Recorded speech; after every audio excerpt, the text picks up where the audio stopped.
오늘의 설교 본문은 요한복음 14장 15절로 21절의 말씀입니다. 요한복음은 21장으로 구성되어 있죠. 요한복음을 처음부터 끝까지 차분하게 읽어본 교인들도 많겠지만 그렇지 못한 분들도 많을 것입니다. 마태, 마가, 누가 이 공간복음은 이 본관복음과 비교해 볼 때 요한복음은 좀 사변적입니다. 사변적이어서 좀 읽기가 인내심을 필요로 하죠. 본관복음이 서사적으로 기록된 이 소설이라고 한다면 요한복음은 관념적으로 기록된 이 철학책이라고 비교해 볼 수 있습니다. 글의 장르가 다르기는 하지만 공간복음이 되었든지 요한복음이 되었든지 양쪽 모두 다 중요합니다. 핵심 내용은 똑같습니다. 요한복음도 우리가 잘 따라서 읽어나갈 수 있다면 영적으로 우리가 충분히 읽어낼 수 있습니다. 오늘 본문도 그런 말씀 중에 하나입니다. 첫 구절, 15절은 다음과 같습니다. 너희가 나를 사랑하면 나의 계명을 지키리라. 마지막 구절이 21절인데요. 이 첫 구절을 좀 더 풀어서 쓴 내용이 21절의 말씀입니다. 제가 읽어드리겠습니다. 나의 계명을 지키는 자라야 나를 사랑하는 자니 나를 사랑하는 자는 내 아버지께 사랑을 받을 것이요 나도 그를 사랑하여 그에게 나를 나타내리라. 이 15절과 21절 이 두 구절에서 핵심 단어를 꼽는다면 사랑과 계명이 될 것입니다. 15절에서는 사랑이 조건절로 먼저 나오고 이어서 계명이 나오고요. 21절에서는 계명이 먼저 나오고 이어서 사랑이 나오고 있습니다. 이와 비슷한 내용 또 구조의 문장이 나무와 또 열매에 관한 이 비유 마태복음 7장 15절로 21절에도 나오고 있습니다. 좋은 나무가 좋은 열매를 맺는다는 것이고 그 열매를 보면 그 나무를 알아볼 수 있다는 내용이에요. 좋은 나무는 이 존재의 차원이고 열매는 행위의 차원입니다. 오늘 설교 본문과 관련해서 본다면 좋은 나무는 사랑이고 열매는 행위입니다. 열매는 계명인 거죠. 다르게 말하면 좋은 사람이 좋은 말을 하고 또 좋은 행동을 하는 거잖아요. 그와 비슷한 내용입니다. 우리 성도님들이 사랑과 계명 중에서 어느 쪽이 먼저라고 생각을 하시는지요?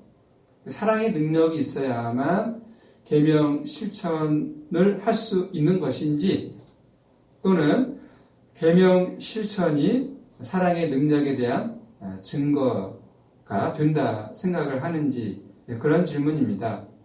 물론 이런 질문은 단순히 이론의 문제가 아니라 우리 실제 삶과 직접적으로 연결되어 있는 오늘 본문의 말씀입니다. 사랑과 계명에 관한 말씀이요. 기독교인들 중에서 믿음은 좋은데 즉 하나님을 뜨겁게 사랑하기는 하는데 그의 실제 삶을 들여다보면 좀 시원치 않다. 그런 사람들이 제법 있다고 말들을 하죠. 거꾸로 매우 인격적이고 또 존경받으며 살아가기는 하는데 믿음은 별로 없는 것처럼 보이는 기독교인들도 없지 않아 있습니다. 한국 기독교인들이 믿음 생활을 잘하고 또 사회에 나가서도 또 모범적인 어떤 삶을 살아간다면 칭찬을 많이 받겠죠. 더 근본적으로 이런 질문도 가능합니다. 인생살이에서는 내놓을 만한 것이 없는데 기독교인이라고 하는 이 정체성을 고집스럽게 붙들고 살아가는 사람이 있는가 하면 또 어떤 사람들은 교회에 나오지는 않지만 존경받으면서 사회에서 이렇게 살아가고 있는 사람들 중에 어떤 사람이 더 의미 있는 삶을 살아가고 있는 것일까요? 요한복음을 기록한 사람도 이런 문제를 모르지는 않았을 것입니다. 요한복음을 기록한 사람이 우리에게 어떠한 대답을 주고 있는지 우리가 오늘 본문 말씀 안으로 좀 더 들어가 보도록 하겠습니다. 사랑과 계명에 관한 이야기는 한두 마디로 간단하게 우리가 처리할 수가 없지요. 모든 사람의 관계에는 이 사랑과 계명의 관계가 다 있습니다.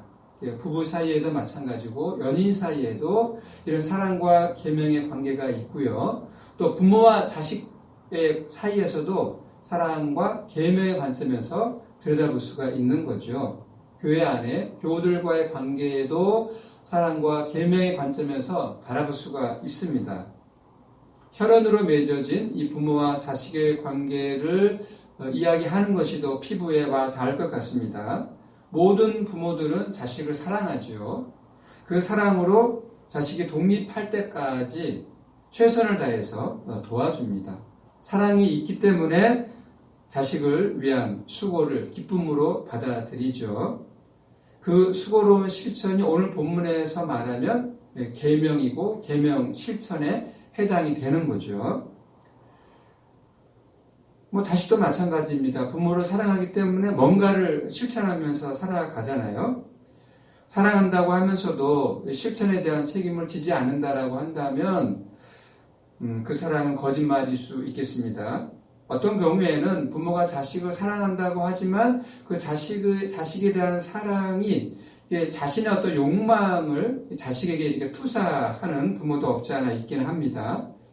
거꾸로 철이 없는 자식들은요, 장난감만 있으면 궁극질만 이게 먹을 것만 잘 이렇게 해주면 그런 것들을 통해서 부모의 사랑을 확인하기도 합니다. 가장 간단한 예로 아이가 어릴 때는 이제 편식을 많이 하잖아요. 아이가 편식을 할 때 부모가 자식이 허기가 져서 배고파서 먹고 싶은 마음이 있을 때까지 기다려주는 것이 정말 사랑인 건지 아니면 당장 아이가 원하는 것을 주는 것이 사랑인 것인지 이런 판단이 때로는 어떻게 판단하는 것이 좋은 것인가 모를 때가 있죠. 상황에 따라 달라질 수가 있습니다. 따끔하게 거절해야 될 때도 있고, 당장 먹이는 것이 좋을 때도 있습니다. 오늘 예수님께서 말씀하시죠. 나를 사랑하면 나의 계명을 지킨다. 나의 계명을 지키는 자라야 나를 사랑하는 자다라고 하는 이런 말씀들은 지당하고 당연한 말씀이지만 실제 우리의 삶에서는 이런 모습들이 분명하게 선명하게 드러나지는 않습니다. 예를 들어서 말씀을 드리겠습니다. 우리의 전반적인 삶에서 이런 모습들을 우리가 확인할 수 있는데요. 요즘 이제 코로나가 문제가 되고 있습니다만은 이 코로나 바이러스의 원인이 무엇인가에 대한 전문가들의 의견이 속속 나오고 있습니다. 아직까지는 정확한 원인이 이렇게 나오지 않고 여러 가지 이야기들이 나오고 있습니다만은 우리가 귀담아 들을 만한 의견들 중에 하나가 이 기후 변화를 이야기하고 있잖아요. 이 기후 변화로 말미암아서 변종 바이러스가 창궐하게 되었다라고 하는 겁니다. 이거는 어디까지나 의견일 뿐이지 이 의견이 정확한 것인지 아닌지 아직 결정된 것은 아닙니다. 그러나 그럴 개연성은 충분한 거죠. 이 기후 변화는 바이러스만의 문제가 아니라 이 지구 생태계의 문제라고 하는 사실에 대해서 인류 과학자들, 지구 과학자들은 다 동의하는 바입니다. 하나님을 창조주로 믿는 우리 기독교인들은 이 지구의 기후 변화를 정상으로 돌려놓거나 아니면 늦추기 위해서 이 속도를 늦추기 위해서 어떤 실천적인 계명을 어떤 방식으로 해야 될지 우리가 고민을 해야 되거든요. 우리뿐만이 아니라 지구에 살아가는 모든 사람이라면 그런 고민을 할 수밖에 없습니다. 이런 어떤 실천을 위해서 지구의 어떤 생태계 유지를 위해서 기후 변화를 계속 문제가 되는데 이런 문제를 해결하기 위해서 특별히 구체적으로는 우리가 개인적으로 승용차 사용을 자제한다거나 또 에너지 소비, 과학 소비를 우리가 절제한다거나 여러 가지 이제 방법들은 있겠죠. 이런 문제에 대해서 모두가 다 동의하기는 하겠지만 어떤 실천적인 이 방법에 있어서 구체적인 방법을 우리가 정하기가 이제 아직까지는 좀 까다롭다라고 하는 것입니다. 사랑과 계명 실천 사이에는 우리가 종합적으로 분석하고 판단해야 할 골치 아픈 어려움들이 있는 거죠. 사랑과 계명 이 사이에서 긴장이 있고 또 갈등도 있고 어떻게 우리가 행동하는 것이 정말 옳은 것인지 상황에 따라서 우리가 판단하기가 쉽지 않다라고 하는 것입니다.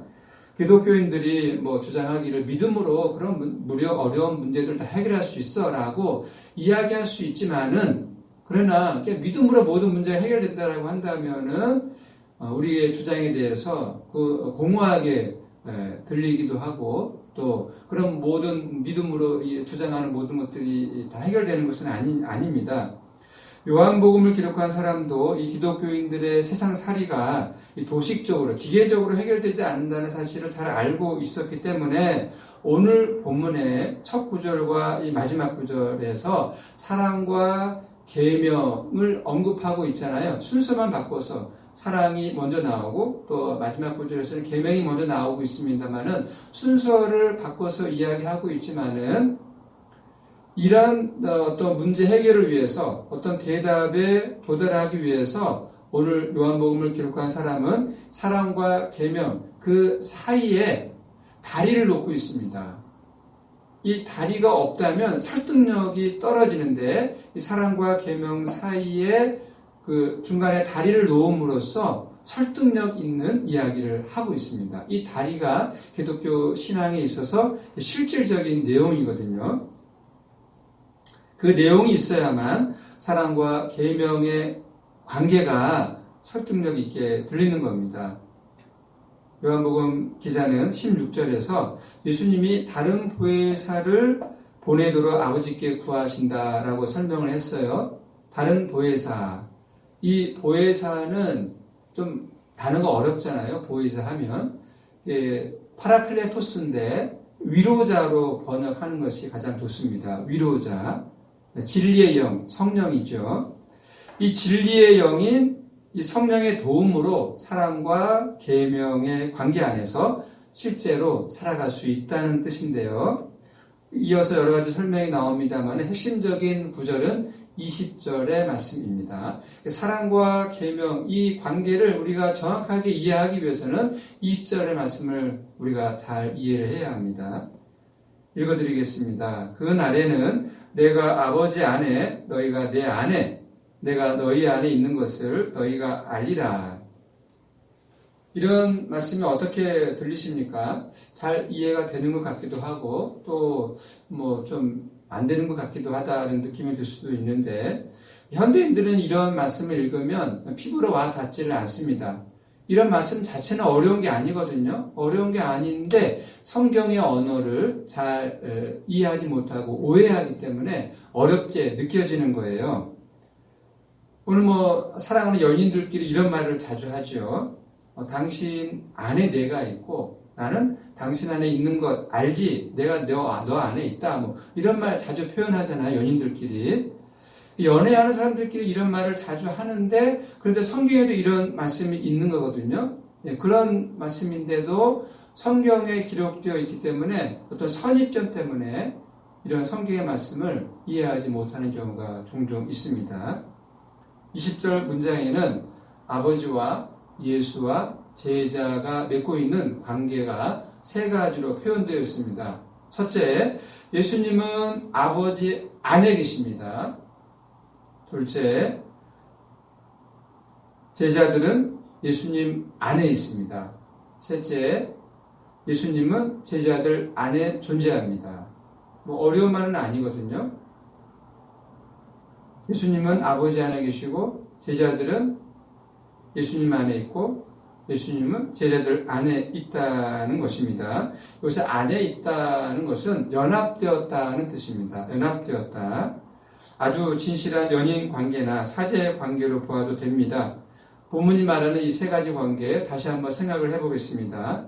예수님과 아버지 하나님은 연합되어 있죠. 예수님과 아버지 하나님은 연합되어 있습니다. 제자들은 예수님과 연합되어 있고요. 예수님은 제자들과 연합되어 있습니다. 아버지와 제자들 사이에 예수님이 있는 거죠. 하나님 아버지와 제자들 사이에 예수님이 있는 겁니다. 예수님은 하나님 아버지와 연합되어 있고 동시에 제자들과 연합되어 있는 거예요. 그러니까 이게 제자들을 아버지 하나님과 연합될 수 있게 하기 위해서는 그 중간 매개로 예수님이 필요한 거죠. 예수님은 하나님 아버지와 연합해 있고 동시에 제자들과 연합해 있기 때문에 제자들은 예수님을 통해서 하나님 아버지와 연합되었다는 것입니다.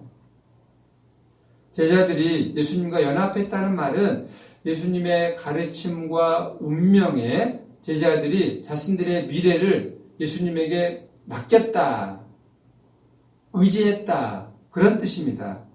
진실한 연인들 사이나 도반들 사이에 그런 관계가 일어나죠. 제자들은 하나님의 나라를 선포한 예수님의 부르심을 받고 모든 것을 다 버려두고 예수님의 제자가 되었잖아요.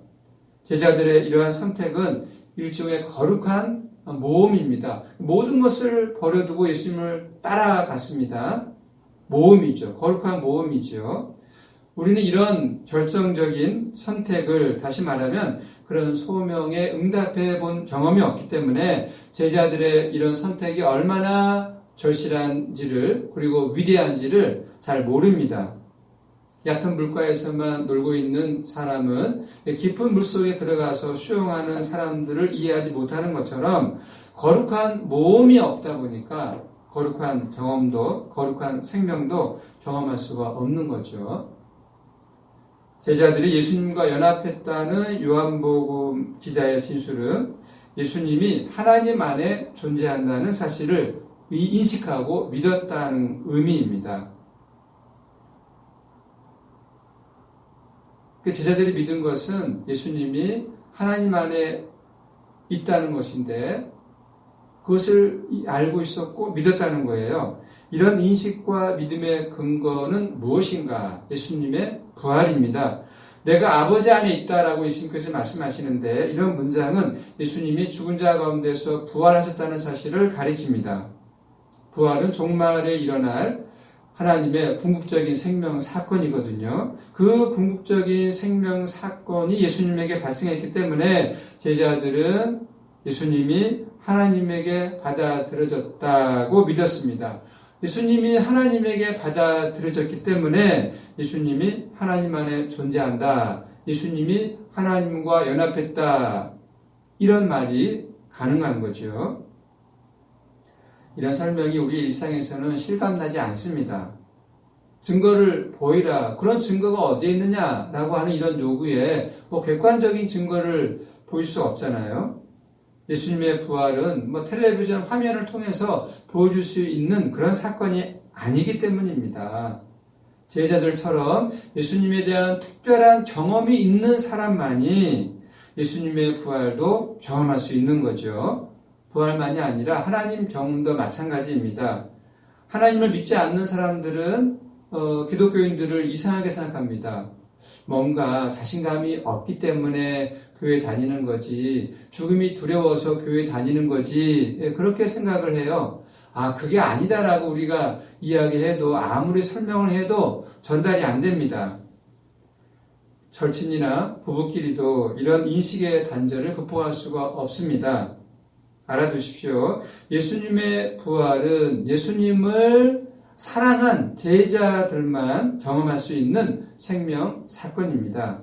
그래서 오늘 본문 21절에서는 이 사랑을 반복해서 이야기하고 있어요.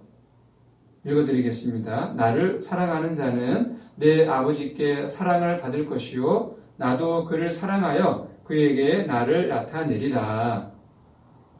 예수님을 사랑하는 사람은 하나님의 사랑도 느낄 것이고 예수님의 사랑도 느낄 것입니다.